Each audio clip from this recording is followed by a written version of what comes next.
इधर से क्या बात है? नमः शिवाय जापिए नहीं लागे रुपया। नमः शिवाय जापिए नहीं लागे रुपया।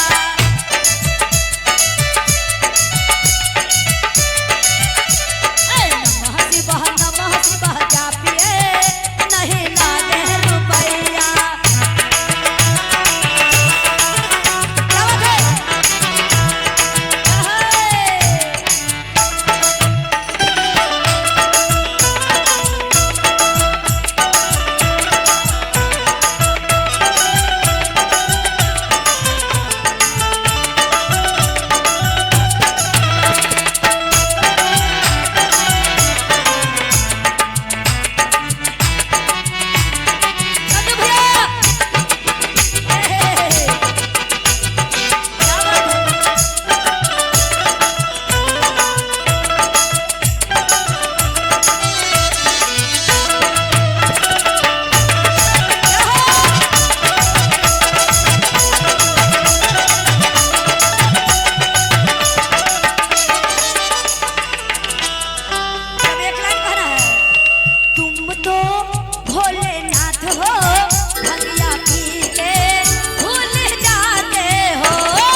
गुरु दिए हैं दो आँखों, गुरु दिए हैं दो आँखों, आँखों से बुरा मती देखिए नहीं लागे रुपया। आँखों से बुरा मती देखिए नहीं लागे रुपया।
और कहना है, एक लाइन है, गुरु दिए हैं दो हाथों।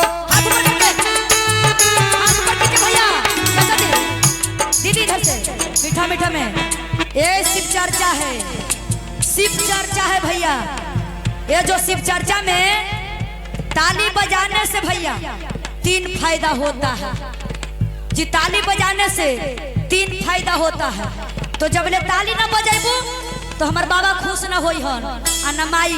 तो हम बताएं ताली बजे बस। और दारू पीने से 3 फायदा, दारू पीने से 3 फायदा होता है भैया। क्योंकि कैसे तो बतलाएंगे, पहले बतलाएंगे अभी।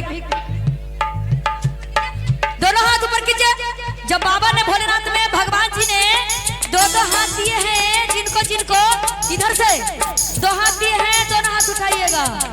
जिनको 1 हाथ दिए हैं वो 1 हाथ उठाइएगा। जिनको भगवान नहीं दिए हैं वो बगल वाले से पैसा लेकर उठाइए, लेकिन उठाइए और ताली बजाइए।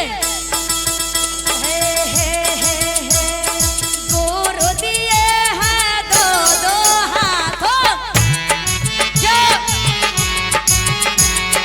गुरु दिए हैं दो हाथों,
भोलेनाथ ने दो दो कान दिए हैं ना सबके भैया, सबके दिए हैं। ध्यान लगा के सुनना है दीदी, इधर से भी सुनिएगा। भगवान जी भोलेनाथ ने हमारे सूरज भगवान छठी माए जितना धरती पर सभी देवी देवताओं हैं सब के दो दो कान दिए हैं ना। कहना है भैया हो गुरु दिए हैं दो दो कानों, गुरु दिए हैं दो दो कानों। मीठा मीठा में कान लगा के सुनिएगा भैया चाचा। ये बाबा का दरबार लगा हुआ है और माई का दरबार सजा हुआ है और ये वैशाली जिला में हूँ, ठीक है। ग्राम सलेमपुर और हमारे मनीष बबुआ का शुभ विवाह के अवसर पर उनको माता पिताजी ने शिव चर्चा रखे हैं और उनको दादा दादी जी ने और उनको सभी परिवार में कहना है कानों से बुरा मती सुनिए नहीं लागे रुपैया।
सब जागरण में आप लोग जाते हैं। ये जो हमारे शिव गुरु बाबा भोलेनाथ जी हैं दो दो पैर दिए हैं। कान लगा के सुनेगा पर का भैया संजू जी।